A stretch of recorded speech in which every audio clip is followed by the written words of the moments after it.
पर आपको अहम खबर दें कि इस्लामाबाद की एहतसाब अदालत ने 190 मिलियन पाउंड स्कैंडल में डॉक्टर बाबर अवान की 5 सितंबर तक अबूरी जमानत मंजूर करते हुए नाब को गिरफ्तारी से रोक दिया है। आपको अपडेट कर रहे हैं इस खबर से कि इस्लामाबाद की एहतसाब अदालत ने 190 मिलियन पाउंड स्कैंडल में डॉक्टर बाबर अवान की 5 सितंबर तक अबूरी जमानत मंजूर करते हुए नाब को गिरफ्तारी से रोक दिया है। 190 मिलियन पाउंड स्कैंडल केस के हवाले से आपको अपडेट कर रहे हैं कि डॉक्टर बाबर अवान की 5 सितंबर तक अबूरी जमानत मंजूर करते हुए नैब को गिरफ्तारी से रोक दिया। मजीद तफसीलात जानते हैं उमर मेहताब बड़ी से। उमर, बताइएगा मजीद क्या पेशरफ सामने आई है?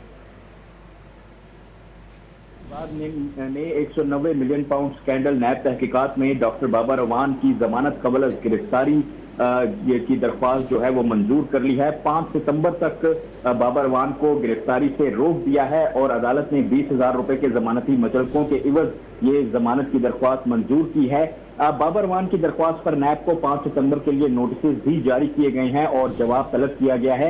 आज एहतसाब अदालत के जज मोहम्मद बशीर जो थे वो रुखसत पर थे, जिनकी जगह ड्यूटी जज अबुल हसनात मोहम्मद जुल्करनैन ने जो है वो बतौर ड्यूटी जज के इस दरख्वास्त पर समाअत की और अदालत ने उनकी 5 सितंबर तक जमानत कबल गिरफ्तारी मंजूर कर ली। जी, बहुत शुक्रिया आपका उमर मेहताब बढ़ने।